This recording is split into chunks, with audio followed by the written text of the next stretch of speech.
Good morning. It's nice to Good talk to you. morning, dear. Um, Same. I hesitated a bit because I feel like a lot of times I want to be seen and heard, so I Yes. try to not be seen and heard. Um, you say give it to the guru, right? Um, I know a lot of people that follow Satsang, and I watched Muji so much before I discovered you a couple of weeks ago, and probably around 2013, I was folding clothes, and that's when I guess I did my deep inquiry and I had my experience, Yes. my enlightened experience where I felt light and everything that everybody described before. And nothing was there, and I had that nothingness in that space. And I know that when I did have that experience, that's when I totally let go of everything. Even Jesus, God, I just let everything go, right? And when you say give it to the guru, it scares me a little bit. I guess because I've always been conditioned to just turn to Jesus. So when it's give it to the guru, it's like, am I idolizing Muji? Am I idolizing him? Am I going to burn in hell? But I know when I had that experience, it was right. And I know y'all words are so true. But it's that I'm scared to dive deep and stay, give it to the guru The last part completely. again. I'm I'm scared scared of to dive deep and totally dive give it deep. to the guru, right? But I kind of know that that's the way to do it, and it's really just that simple to just trust in your words. But it's scary because I'm like, what if trusting in his words going to end up causing me to burn in hell? I, I think like that. And I even heard something, somebody was talking to Maharaj on one of the audios I was listening to, and he said that. He said, I just trust my guru's words, and I just stuck with it, and I just trusted my guru. It's a big part of me that just want to just trust you guys, and it's a big love, but it's just that small part that's just like, I can hear my grandma talking to me like, boy, you gonna burn in hell. I can hear her as you say that. I hear this also. Okay. so, um, so that's that. We're totally trusting the guru. There's a fear there, and then um, the simplicity thing. I wanted to say something when you was reading the second verse because that's what's been on my heart Can we pause lately. to take this because I forget the. It's breaking up. I was saying that maybe we pause on this point first and we look at it and then look at the second point because my memory is so bad that by the time you finish the second one, I would have forgotten the first point. So let's look at this question. I love it very much because it's so sweet, it's so innocent, and it's shared with so much integrity. So I really appreciate this question. So turn to Jesus and give it to the Guru actually means precisely the same thing. There is just no difference between these two, at least in the way I mean it. Because give it to the Guru doesn't mean to give it to a physical embodiment of something. It means to okay, let's look at this a bit more in detail. What is the physical embodiment of a master? The physical embodiment of the master is just that instrument which is totally being true to the light of its presence. That unassociated being. The presence is the godly presence. Being. I am consciousness. So Jesus deserves our full reverence because he was completely an instrument to this presence. Guruji deserves our full reverence because he is completely in service to the light of this presence. You see? The presence is the same. It is one being. I am. So the master's presence, when we say we give it to the Guru, is not to give it to the physical embodiment, this person sitting in front, this body sitting in front. It's just like any other body. You see? So it is not the body, but what it embodies, what it represents.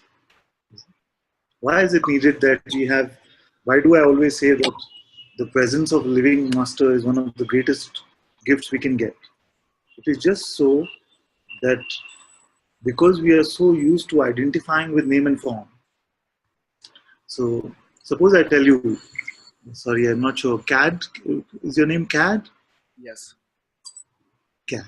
So suppose I say to you, Cad, I have this great friend, you see, and I feel like you will be best friends with this one, you see, but you can't see him or talk to him. Yeah. Then you'll say, but how do I create this friendship? How do I create this friendship, Ananta? What are you saying?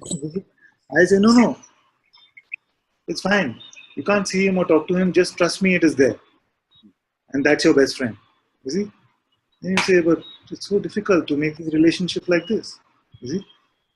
If I say, okay, I found somebody that you'll get along with, even at a phenomenal level, you'll say, Ananta, can you send me their Facebook profile so I can see them? I can, add them on my Facebook page. Because our habit has become to be able to associate only with name and form initially. Before we go to the formulas, we need something that gets us in terms of form, in terms of name. So even in the paths which are not idealistic, like Hinduism, even in those paths which are not idealistic, when we go to church, we find a statue of Jesus. We find Jesus on the cross, or at least we find a symbol like the cross. Is it? Even for the Muslims, we will find verses from the Quran or a photo of Makkah or Medina. Why? Because although God is formless, there are, for us, because our habit has become to relate to form, we need some sort of form to be able to relate. If your grandma told you that turn to Jesus, but you have no visual representation of Jesus. You see, you've never seen a picture, you've never seen a movie, you never went to church, never saw him on the cross, nothing. You see, then you'll find it very difficult. How do I turn to Jesus, Ma? It's just, you see, I don't know what that is. You see? So in that way, so the living master, the body of the living master, is the purest embodiment of this presence. That's why when even Guruji says, he says it is the same thing. Christ consciousness, Krishna consciousness, Shiva being. You see, all these are different terminology, different ways of representation based on what appeals to you, but pointing to the same thing. So that's why I said that turning to Jesus and giving it to the Guru actually means exactly the same thing. It doesn't matter what you refer to it as, it is what it points to. And Bhagavan Sri Ramana Maharishi was leaving his body. His disciples, his devotees said to him, Bhagavan, please don't go. What are we going to do without you? He said, where would I be? Where would I go? I'm always here. The body went. The representation went in that way. But he is still there. So the presence that is being pointed to is your own divine presence, is your own holy presence. So when we are turning towards God, when we are turning towards Jesus or Guruji, it is this inward movement, moving away from the false identity into our holy presence, into our divine presence. Now, whether we call it Holy Spirit, we call it God, we call it Jesus, we call it Shiva, we call it Krishna, we call it Guruji, it doesn't really matter.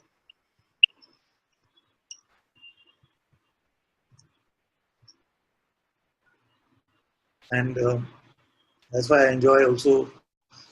I love all the religions of the world. I love very much, and but I enjoy also Hinduism very much because here, based on your temperament, if you're naughty, you have a god. You can go to Krishna, because he is the most naughty god that you will encounter. if you feel you enjoy righteousness and doing the right thing, then you have the form of Ram, like this. So that is why many actually in the West get confused about Hinduism, where we say God is formless. There is one God which is formless. And why do we have all these?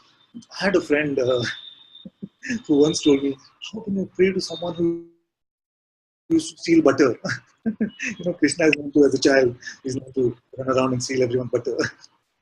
So while at the same time you say God is formless and all of these things. So I explained to him that all of this is a representation that we use to come closer to our own formless presence, to our own formless reality.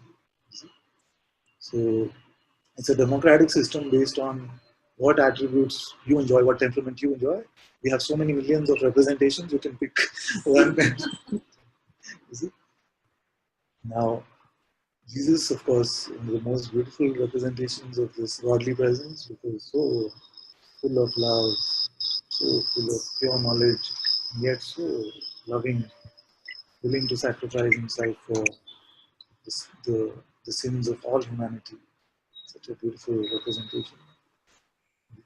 In fact, when I met Guruji first time, I felt like I'm meeting one of these sages from the past, like Ashtavakra or Dattatreya, with the love of Jesus.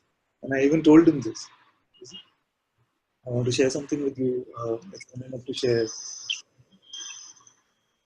Actually, what happened is when I took Garuna there the first time, my wife there the first time, we sat in Satsang. And there was not so much inclination to hear the words of Satsang. And our two kids were very small then. So she was getting irritated because people were giving her the look, saying, "Can't you keep your kids quiet?" and so on, something like that. So she got irritated and she left the Satsang hall. And she went and waited downstairs. So in those days, Satsang was very rare for me. So I said, no, come what may, I'm staying in Satsang. But I knew I'll have big trouble when I go back down. I knew I'd have big trouble.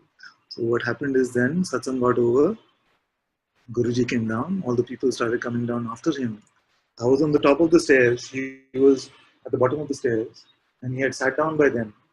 And this old watchman came to him who had not maybe bathed for months.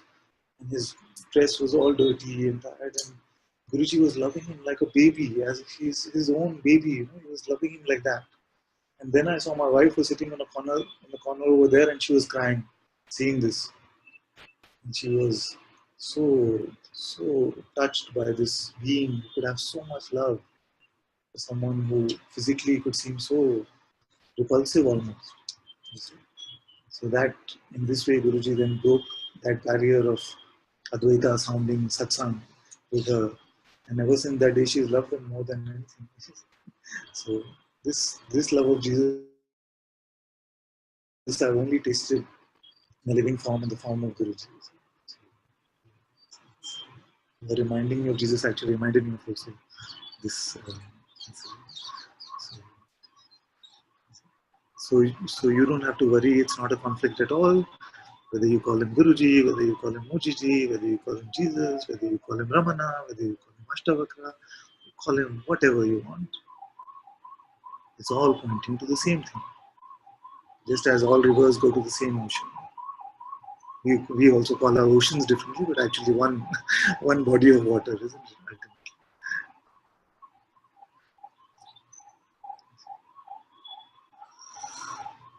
So if grandma doesn't understand this, it's completely fine. You tell her I'm praying to Jesus. It's completely it's the same thing. Okay, you had a second part to your question. You can. It's just that simple. That's what's been on my heart. Last couple of days, the simplicity. It's just that simple, And I guess for the mind, the tradition stuff, it's hard to believe that, but it's just that simple to live in grace.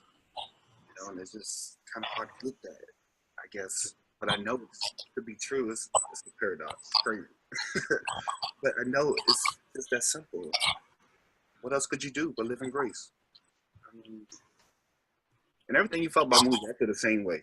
That's what attracted me to him, and the experience versus somebody telling me, you know. So I trust you.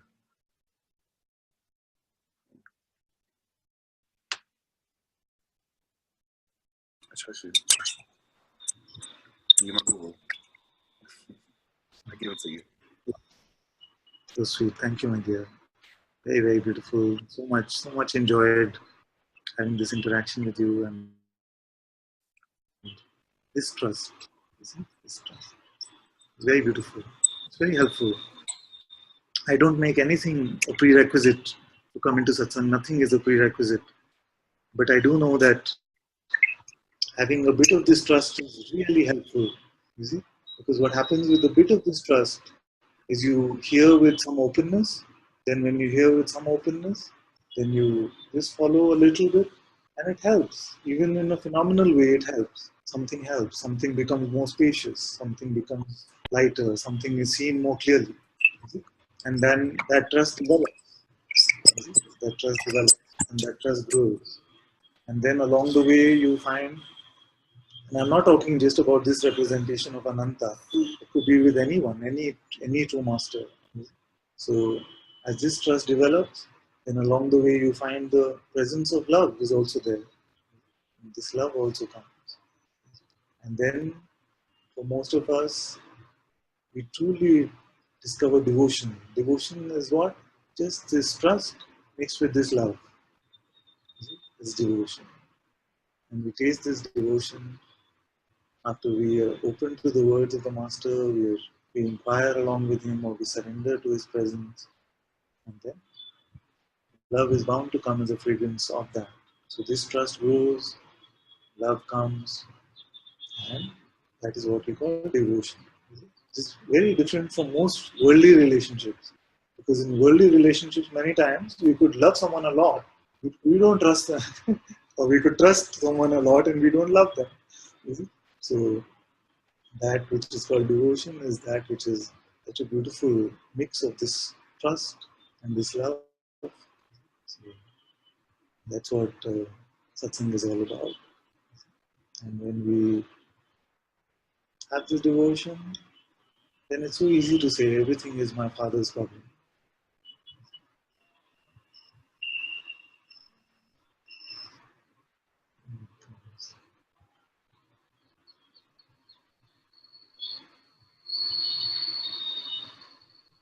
Actually, my father here is so kind, even phenomenally. It's like he met me the first time, he just picked me up and he's not kept me down from his lap since then. Everything that's happened through here has happened on his lap. And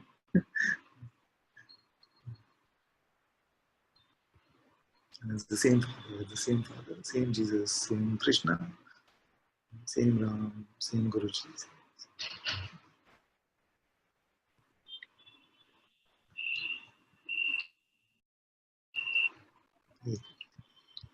Thanks. Thank you. Thank you.